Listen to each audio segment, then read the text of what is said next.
John Lennon's song Imagine envisions a future world in which humanity is not divided into nations. There's nothing to kill for, nothing to die for. All of humanity is one.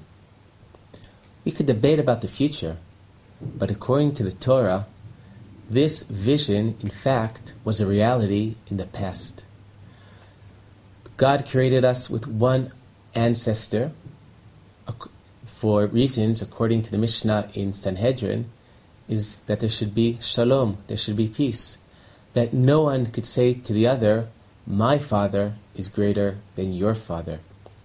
At the end of Parashat Noach, the Torah tells us, depicts humanity as being one nation, one language.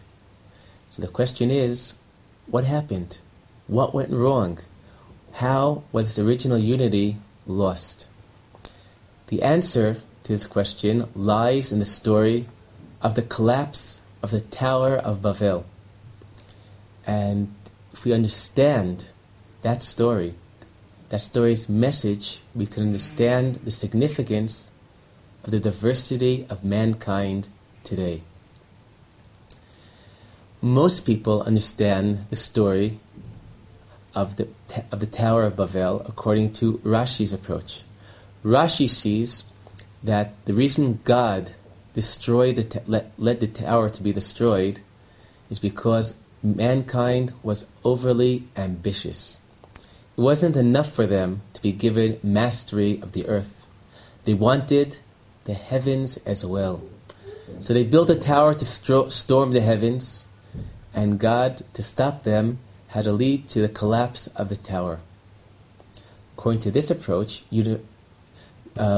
unity is not bad in itself. However, when used for negative purposes, it has to be unraveled.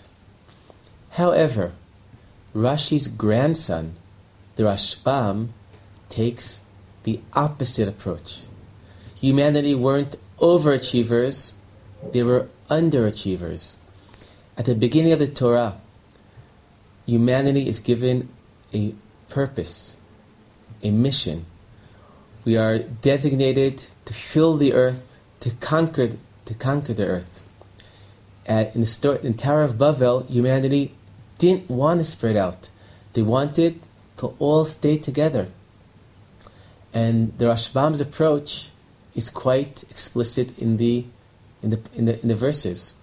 The Torah, the builders of the towers say exactly why they're building the tower, in order that we should not be spread out on the face of the earth. God sees that the divine plan will not unfold, so He gives them, not as a punishment, but as a helpful push in the right direction. And they're not willing to spread out, so God spreads them out. And diversity is not only geographic, but also cultural, because from one language they became many languages. Now, if I once believed that God surely wants to unite the unity of humanity, and it's us who've got things messed up. But now I realize that the opposite's the case. Humanity wanted unity. It's God who wanted us to be separate. It's clear to us what's the price of the division of humanity. The question is, what is its value? I think we can understand better the story of humanity by looking at it through the prism of the Kabbalistic metaphor of the shattering of the vessels. According to the Kabbalah, the original state of the world was that of unity compared to vessels receiving the divine light. However, the vessels shattered and the light was scattered throughout the world.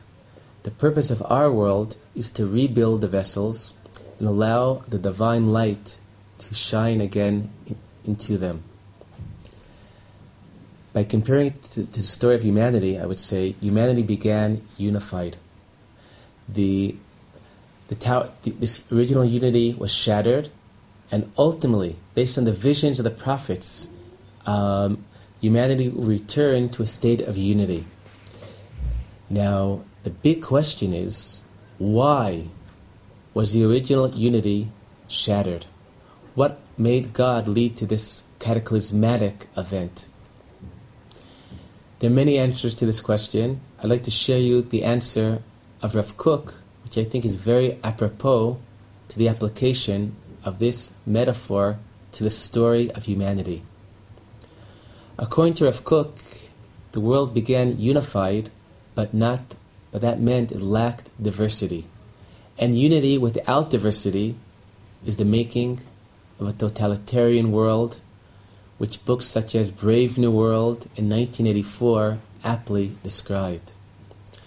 So to achieve the vision of the rich world that we are heading to, God had to shatter the unity, which forced every part of humanity, of reality, to develop in its own course, leading to a great diversity.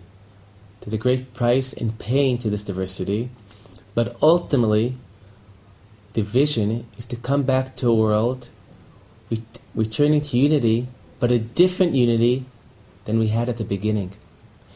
A unity which the nations, they are independent nations, they are independent languages, but people are living in harmony for a common purpose, the purpose of the serving of God. Earlier I quoted the Mishnah in Sanhedrin that teaches that humanity was created with a common ancestor to show that we are all connected.